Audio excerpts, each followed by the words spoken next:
का चयन करें। तो प्रश्न चिन्ह है कहाँ दोस्तों, यहाँ पे है। ठीक है, तो यहाँ पे कौन सी संख्या भरी जाएगी ये हमें बताना है। तो हम इसको कैसे सोचेंगे, तो देखेंगे दोस्तों पहले में कैसे जीरो आया है, दूसरे में कैसे एक आया है। जैसे पहले में जीरो आया है, दूसरे में एक आया है, उसी तरह से यहाँ पे भी प्रश्नवाचक चिन्ह पे करके आपको संख्या लाना है। तो देखिए दोस्तों पहले में जीरो कैसे आ सकता है दोस्तों, इसमें दो तरीका हो सकता है। तो दो तरीका मैं आपको बता रहा हूँ दोस्तों। एक तो आप सबको जोड़ेंगे, तो सबको जोड़ेंगे तो जीरो दोस्तों नहीं आएगा। अगर जो सबको हम जोड़े 4+5+7+6, कभी कभी जोड़ के लिख देता है। ठीक है, तो जोड़ने पे जीरो आएगा नहीं आएगा। तब हम क्या करेंगे दोस्तों, आमने सामने जोड़ेंगे। आमने सामने जोड़ेंगे तो ये 4 है, ये 7 है। 7 और 4 दोस्तों जोड़ेंगे तो कितना हो जाएगा, 11 हो जाएगा। और इधर देखेंगे दोस्तों 5 है, इधर क्या है 6 है। 6 और 5 जोड़ेंगे तो 11 हो जाएगा। तो क्या किया दोस्तों, 11 में से 11 घटा देंगे तो दोस्तों कितना आ जाएगा, जीरो आ जाएगा। ठीक है, देखेंगे अब क्या ये प्रक्रिया आगे वाले में हो रही है कि नहीं। तो आगे वाले में दोस्तों हम देखेंगे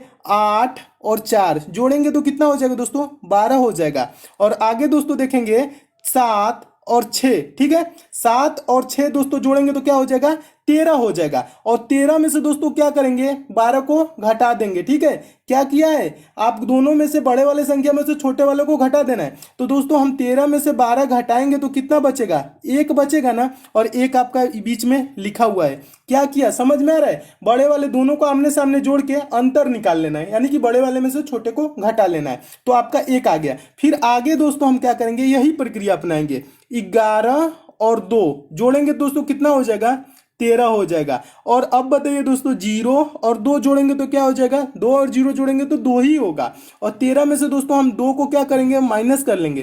13 में से 2 घटाएंगे तो कितना हो जाएगा, 11 हो जाएगा। तो यहाँ दोस्तों प्रश्नवाचक चिन्ह पे क्या भरा जाएगा, ये 11 भरा जाएगा। और 11 आपका किस ऑप्शन में है दोस्तों, ऑप्शन नंबर सी में है। तो आपका ऑप्शन नंबर सी क्या हो जाएगा, सही हो जाएगा। तो यह प्रश्न दोस्तों कैसे सॉल्व हुआ है, मैं उम्मीद करता हूँ आप समझ गए होंगे।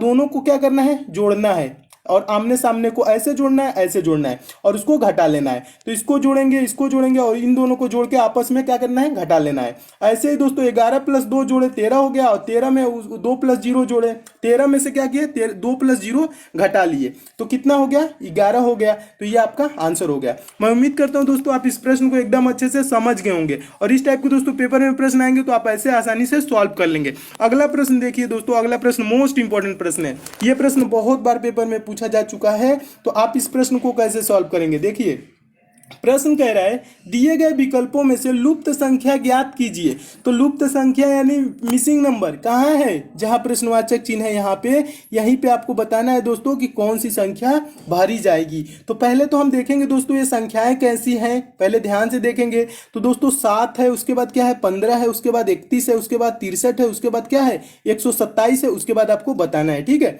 तो दोस्तों अगर हम ध्यान से देखें तो 7 में 2 से गुणा कर दे, 7 दूना का 14 और 1 जोड़ देंगे 15 हो जाएगा ना। और 15 दूना के क्या हो जाएगा 30, और 30 में 1 जोड़ देंगे तो क्या हो जाएगा 31। और 31 दूना के क्या होता है दोस्तों, 31 दूना का 62 होता है। और 62 में हम 1 जोड़ देंगे तो क्या हो जाएगा 63 हो जाएगा। देखिए क्या हो रहा है, 2 गुना करके जोड़ दे रहा है। ठीक है, 63 दूना के क्या होता है दोस्तों 126 होता है ना। 60 60 120 और 3 3 6 126 हो जाएगा। और 126 में 1 जोड़ देंगे तो क्या हो जाएगा दोस्तों 127 हो जाएगा। और दोस्तों आगे हम क्या करेंगे, 127 गुना के दोस्तों क्या करेंगे, 127 गुणे 2 करेंगे तो क्या हो जाएगा दोस्तों 254 हो जाएगा। और 254 में हम 1 जोड़ देंगे तो क्या हो जाएगा दोस्तों 255, क्या हो जाएगा 255 आपका दोस्तों किस ऑप्शन में दिया है, तो ऑप्शन नंबर सी में दिया है। तो आपका ऑप्शन नंबर सी क्या हो जाएगा, सही हो जाएगा। तो ये प्रश्न किस टाइप से रहा दोस्तों, 2 गुना करके 1 जोड़ने वाला, 2 गुना करके 1 जोड़ने वाला।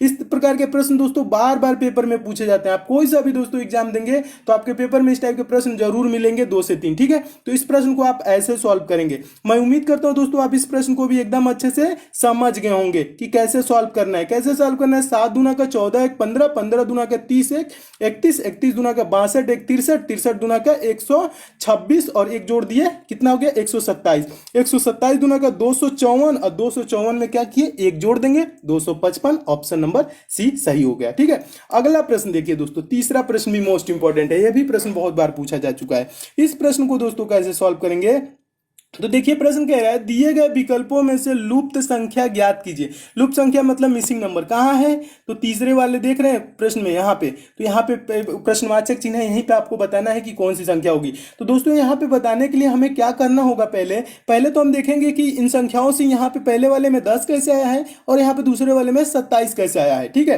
तो दोस्तों अगर हम इन सारे संख्याओं को जोड़ेंगे 16, 9, 4 और 1, अगर जो जोड़े तो 10 होगा नहीं, ज्यादा हो जाएगा। ठीक है, तब हम क्या करेंगे दोस्तों, आपको कभी भी दोस्तों मिसिंग नंबर से संबंधित प्रश्न है तो संख्याओं को ध्यान से देखना है, क्या वो संख्याएं वर्ग है, क्यूब है, क्या है। तो देख रहे हैं दोस्तों ये जो आपका 16 है ये 4 का क्या है, स्क्वायर है। किसका स्क्वायर है, 4 का। और 9 दोस्तों क्या है, किसका स्क्वायर है, 3 का स्क्वायर है। और ये 4 दोस्तों किसका स्क्वायर है, 2 का स्क्वायर है। और 1 तो दोस्तों 1 का स्क्वायर ही है। ठीक है, एक का ही 1 का स्क्वायर है या 1 का क्यूब भी हो सकता है, एक ही होता है। ठीक है, तो 1 का स्क्वायर है। तब हम दोस्तों अब क्या करेंगे, ये 16 किसका स्क्वायर है, 4 का, तो 4 और 9 किसका है, 3 का, तो 4 3 7 और ये 2 का स्क्वायर है 4, तो 4 3 7 2 9 और 1 इसको जोड़ लेंगे 10। तो इसी को जोड़ के क्या कर दिया है, बीच में लिख दिया है। मैं उम्मीद करता हूं दोस्तों आप इस प्रश्न को समझ रहे होंगे। क्या ये 4 का स्क्वायर है 16, 9 3 का स्क्वायर है और ये 4 जो है दोस्तों 2 का स्क्वायर है, 1 का स्क्वायर है। अब इनको हम जोड़ लेंगे 4 + 3 + 2 + 1, तो 4 3 7 2 9 1 10 ऐसे लिख दिया। ठीक है, अब आगे देखिए दोस्तों, आगे ये प्रक्रिया अपना रहा है कि नहीं। 64 दोस्तों किसका स्क्वायर है, 8 का स्क्वायर है। और 100 दोस्तों ये किसका स्क्वायर है, 10 का स्क्वायर है। और 16 दोस्तों ये किसका स्क्वायर है, तो 16 आप बोलेंगे 4 का स्क्वायर है। और 25 दोस्तों किसका स्क्वायर है, 5 का स्क्वायर है। अब हम दोस्तों क्या करेंगे, इसको हम जोड़ेंगे। तो जोड़ेंगे दोस्तों 8 जोड़ेंगे, 8 + 10 18 हो जाएगा। 18 4 क्या हो जाएगा दोस्तों, 22 हो जाएगा। और 22 और 5 दोस्तों क्या हो जाएगा, 27, जो कि बीच में लिखा हुआ है। ठीक है, यानी कि जो जिसका स्क्वायर है उस संख्या को लिख के हमें आपस में जोड़ देना है और आपका आंसर आ जा रहा है। तो लास्ट वाले में भी हम यही करेंगे। 256 दोस्तों किसका स्क्वायर है, 256 आप बोलेंगे 16 × 16 करते हैं तो 256 आता है, यानी कि 16 का दोस्तों स्क्वायर है। किसका स्क्वायर है, 16 का। 144 दोस्तों किसका स्क्वायर है, तो आप बोलेंगे 12 का स्क्वायर है 144, 12 × 12 144 होता है। 64 दोस्तों किसका स्क्वायर है, 8 का स्क्वायर है। 36 दोस्तों किसका स्क्वायर है, 36 आपका 6 का स्क्वायर है। अब हम दोस्तों क्या करेंगे, इन सब को जोड़ेंगे। 16 और 12 जोड़ेंगे दोस्तों, ये आपका 16 और 12 दोस्तों जोड़ेंगे तो कितना हो जाएगा, 28 हो जाएगा। और 28 में 8 दोस्तों जोड़ेंगे तो क्या हो जाएगा, 36 हो जाएगा। और 36 में दोस्तों 6 जोड़ेंगे तो क्या हो जाएगा, 42 हो जाएगा। तो बीच में क्या भरा जाएगा दोस्तों, 42 भरा जाएगा। 42 किस ऑप्शन में है, तो ऑप्शन नंबर डी में है। तो आप